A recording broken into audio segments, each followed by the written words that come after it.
Yo, peace. Today I want to talk about how to summon the devil. And what I mean by the devil is who and what you are beyond the surface, beyond what you call yourself, beyond your occupation, beyond your religion, beyond all that shit. Who you were before you had a body. Your mind.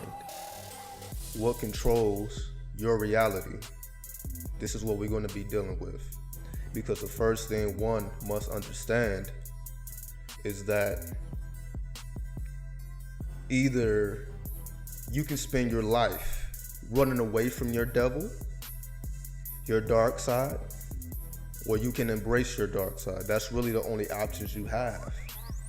Most decide to run away from it because they look at people who embrace it, such as crackheads, prostitutes, pimps, drug dealers, everybody who is associated with dark energy. They look at these people and they say, I don't want to be that. I don't want that for my kids. I don't want to be around that, etc., etc., etc.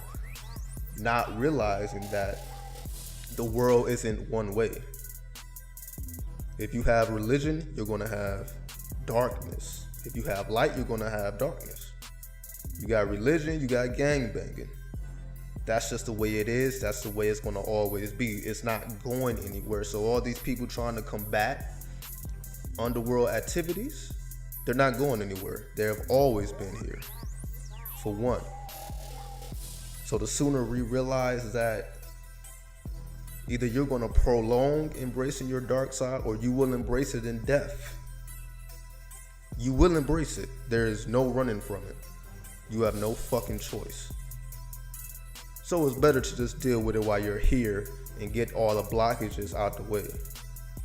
So that's the first thing. Just realizing that this is what you have to do at some point anyway. Because if you wait till you die, which when you die, you go inside your own mind, you go inside your own fears, you have to deal with that. Like it's different religions that say different things. Like you get tormented in the grave or you go to hell. Everybody has their own way of saying it, but eventually what they're really saying is you will have to deal with whatever your fears are at some point in order to evolve. If you want to go to heaven, you have to cleanse yourself. You have to go through the hellfire. You ain't about to go to heaven with that same bullshit you pulling down here. You get what I'm saying? So once you are able to look within your mind without judgment, meaning, let's just say you got raped, molested, bullied, almost killed, or anything that you may perceive as evil or negative, and you blame other people. The world is fucked up, the bully was fucked up, whoever did this shit to me. You just point fingers. As long as we point fingers, we prolong our evolution, because what is that doing? That doesn't help you become a better person, saying how fucked up the world is, and you have no part to play in that. When we were kids, we were traumatized. Our youth, we were traumatized, especially if you came from the hood. You were traumatized by certain events. And until we deal with that, we're going to always be traumatized by the future. People are scared of the future because of what happened in their past. They don't know what the fuck is going to happen because it's unpredictable. And it is to a certain extent. But it's better to deal with that which has already happened first before you start planning the future. Because if you start planning the future without dealing with what has already happened, it's just going to repeat. History repeats itself. And the only way for you to not repeat that which you've already had to encounter is to deal with it. Embrace it. Take ownership of it. Realize that this happened because you wanted it. This is what you signed up for. This is why you're here. This is why you're not somewhere on Sirius, Pleiades, whatever the fuck people call it. You're here on earth for a reason. So the sooner we accept that you're not in heaven for a reason right now. There's a reason you are alive and not dead right now. because there's something that you chose to do and that you have to live out your contract that you signed. You get what I'm saying? So dealing with the devil, dealing with dark energies, dealing with spirits, we have to first deal with that which is within our own minds.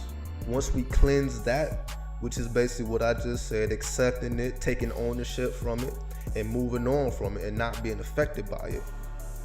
Once you do that, now you open up communications with dark energy. For example, let's just say whatever your darkest fantasy is, embrace it.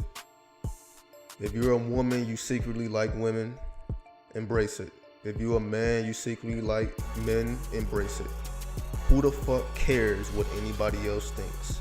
Because at the end of the day, they have dark fantasies as well that they are running from, that they don't want to embrace. Everybody has them. It's not just you. It's not just me. Everybody has this secret nature about them that they only show within themselves. Once you embrace that secret nature, your dark side, you will begin to attract dark spirits. And by dark spirits, I don't mean spirits that's trying to kill you, or what religion tells you what dark spirit is. It's the real niggas. In terms of whoever you feel a real nigga is, whether it's a gangster, a gangbanger, your father, your uncle, whoever that is, that's the type of energy you start to attract.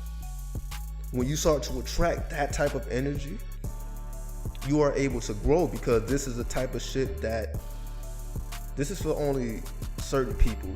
Because I know some people are going to listen to this and not even understand, like, why am I even talking about summoning the devil? But if you can summon the devil and you can tame the devil and take control of the devil and embrace it, this will give you untold power. Power that you already have that has been suppressed within you.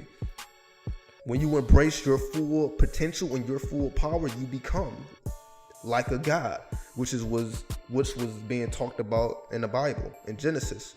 When Eve bit that motherfucking apple, they became one with the gods. Biting the apple was just embracing the dark side, because she got tempted by the snake. The snake tempted her, bite that motherfucking apple. She bit the apple, they became gods. Straight the fuck up. So all I'm saying is, I'm playing the role of the serpent, telling you to bite the motherfucking apple, stop running away from it. Anything they tell you is wrong, do it. I'm telling you to embrace it, if you choose, if you're ready, and you will discover your power. Anything that you feel is holding you back will no longer hold you back, because you are embracing your power. Now you are able to communicate with dark energies and dark spirits without interference. Because if you still have blockages within your subconscious mind, you will not be able to interpret the message fully, because you will have things that you still have to deal with. So once you deal with that shit, you are able to embrace the dark spirits. And as they said, they talk very direct, they talk very stern. They are not nice. God is not nice. God is very direct. So when you are able, it's like you speaking to me. I'm using all type of profanity. I'm speaking very direct. This is how the spirits speak. They don't bullshit with you. Because why would they? They don't have time for that shit, especially with weak motherfuckers. If you're not strong enough to deal with that, then they don't even waste their time. You get what I'm saying? So once you do that, once you open up the communication, once you open up those spiritual doors, those spiritual realms, by embracing your dark side, the deeper you go, the darker you become, you can harness that energy. See, most people go into this shit and they lose control. You don't lose control when you have proper spirits behind you. And what I mean by proper spirits is you embrace your dark side, not what somebody else is saying. Meaning the reason you have those dark fantasies, it's because you need to embrace them. Not talking about nobody else's shit. It's not about nobody else. You never have to speak a word of this to nobody else. It's not about nobody else. You embrace that which you run from, what you run from. You open up them channels and they will come to you like, all right, you ready for this shit? Cool, let's get it in. After that, you have to alleviate fear. Get rid of the fear. Whatever you fear, do it. It don't matter what it is, because the more you embrace your fears, the more powerful you. Like if you have the feeling of, like, let's just say you scared of heights, go somewhere high and embrace it. You will feel more power. You will feel a rush of energy coming from you. This is energy that has been blocked. You start to feel energy just going all over your body, because now you are embracing your fears. And fears can be said to be something dark, to be something sinister. The fears are there to keep you away from certain shit. Exactly, to keep you away from your real power. Embrace your real power, become fearless, and you just become a more powerful person. Whatever blockages you think you have, whether it be financial problems or relationship problems or whatever the case may be, all that goes out of the fucking window when you embrace your true self. Your true self is your light side and your dark side. Church and hell, heaven and hell. Meaning, if you go to church, then you about to go home and put some real work in. That's exactly what you do. Like, you will hear a lot of pimps, prostitutes, and all these things. They go to church as well. Like, they're not just fully in the dark side without a conscience. They have a conscience. I'm not talking about all, but the true ones, they have a conscience. They're not just doing stupid ass shit. You get what I'm saying? And the next thing is offerings. If you're talking about summoning the devil, you're talking about embracing dark spirits, you have to give them an offering. You can't expect them to give you something for nothing. If they are giving you their support and they're giving you secret knowledge and information, you have to give them an offering. The best offering you can give is sexual energy or blood. Cut your finger, cast a circle. If you don't know how to cast a circle, look it up on YouTube. Allow the blood to drip around the circle, sit in the middle and meditate. Draw out a contract, do the sigils and all that shit. Have sex within a circle with your partner. If you don't have a partner, then masturbate. Because the purpose of casting the circle is amplifying the energy within the circle. So when you actually release the energy, it's like it's a straightforward burst of energy, as opposed to you doing it just regular and it doesn't have no true intention. This is what people say with sex magic, which is basically you have an intention while you are in the midst of love making, which is creating energy, generating energy. Then you burst it out in the atmosphere, whatever your intentions are. And you do this continuously until you start to see results, whether it's 7 days, 14 days, 21 days, however, depending on whatever it is that you want. And I don't really recommend doing stupid shit like that, like a car or a house. I'm not really talking about that. I'm talking about spiritual evolution. Meaning, do these things to remember your dreams, to astral project, to astral travel, to unlock your hidden talents. Do something that's going to be of some type of worth to you, not something that's just going to take money out of your pocket. Having a new car takes money out your pocket, because you have to maintain it. You got to put gas in it. A new house, you got to pay rent. You got to pay mortgage. You got to take care of all this shit. This is things that take money out of your pocket. You want to do things that put money in your pocket.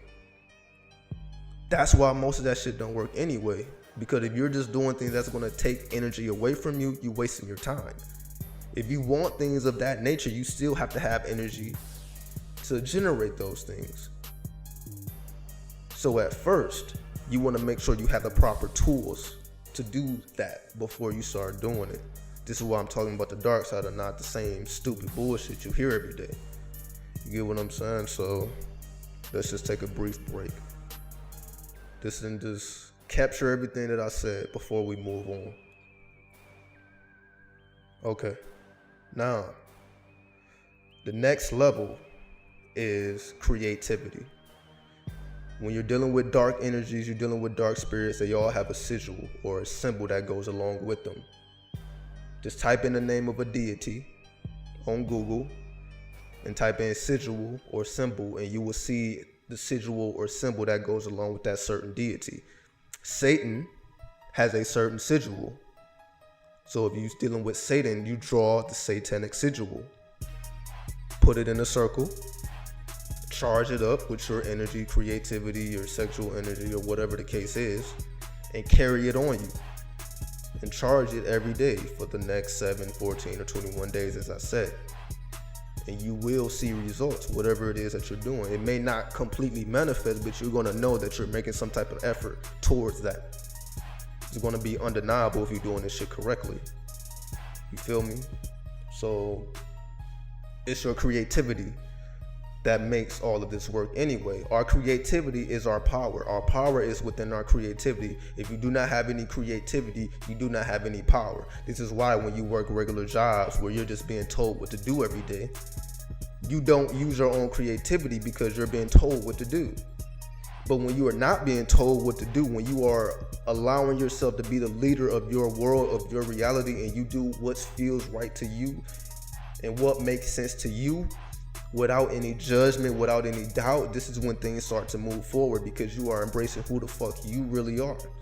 Not what people want you to be, not what people call you, because each God has a name that they're called, but they also have a secret name. We're talking about the secret name. When you embrace your secret name, when you call yourself by your secret name, nobody else knows this name, it's just your secret name. When you have your secret name, and you embrace your secret name, this is where your true power comes. If you don't have a secret name, meditate. Ask yourself to reveal it to yourself. What is my secret name? What is my name of power? What words of power should I use to embrace myself, to manifest that which I desire to experience? There's nothing wrong with desiring to fuck multiple women, to fuck multiple men. There's nothing wrong with this. If this is your desire, this is your desire. We have certain desires for a certain reason. Everybody doesn't want to be promiscuous, but some people do. And for those who do want to be promiscuous, is a reason you want to be that, because it's something within you that must manifest and that you must express and that you must experience. Not the other way around, because if you want to be promiscuous and choose not to be, that's not embracing your true self. It's not about right or wrong, good or bad. You should be doing this, you shouldn't be doing this. Be your creator. Create your reality. Fuck what anybody else feels or thinks, because at the end of the day, can't nobody tell you how to live your life, because at the end of the day, you have to be with yourself every day. You have to live with the decisions you make. Nobody else. You have to deal with that. So you might as well be in control of your own reality if you have to deal with the consequences that come from that. You get what I'm saying? So casting the circle, doing the sigils. You can also implement numerology into the symbols. I might just I'll have a sigil and like the numerology codes, and I'll put a picture up as you're watching the video. I'll put just examples of what I'm talking about, so you can get a better understanding. So you got the circle, you got the numerology, you got the sigils, you got your creativity, using music. If you into hip hop, play your favorite hip hop song, get you in a trance state. Write down whatever you're experiencing at the time. Have your notebook, have your pen, have your pad. Then, explore your dreams. Because if you're doing this for like 7 days, 14 days, 21 days, your dreams are going to be different. So make sure you're writing down your dreams, recording your dreams, and see if you notice any patterns or differences. For the people that have a hard time remembering their dreams, don't eat or drink 4 hours prior to going to bed, because food fucks up your concentration. Because if you're using energy to digest, you're not going to be able to remember. So don't eat or drink 4 hours prior to you going to bed if you have problems. If you don't have the problems, then don't worry about it. Just write down your fucking dreams. You get what I'm saying? So at the end of the day, it's all about longevity. When you're working with dark magic, you're working with dark spirits, you're working with Satan. These are things that you want to do on a long term. This is not something that you want to manifest the next day, or you trying to manifest rent money, or you're trying to manifest a relationship. You're doing this long term for yourself. This is a private, secret order for yourself. This has nothing to do with nobody else and how anybody else feels. This is something you are doing for yourself. This is why I mentioned the secret name. This is your energy. This is what you want to do that has nothing to do with the world around you. None of that. This is things that you experience on your own while nobody is watching. Your secret nature, your true nature. It's not about putting it all on display. You don't have to, again, you don't have to tell nobody nothing. This is something that you do within the comfort of your own home, within your own mind. And that's what it is. Hopefully, y'all understand the true message behind this. Embrace your dark side. Summon Satan. Summon these demons. Work with these demons. Be one with these demons. Be real. Be a real nigga. Be a real bitch. It does not matter. Fuck how anybody feels about this shit. I'm gonna keep saying it. Embrace the dark side. Peace. Hotel. Hotel. Hotel.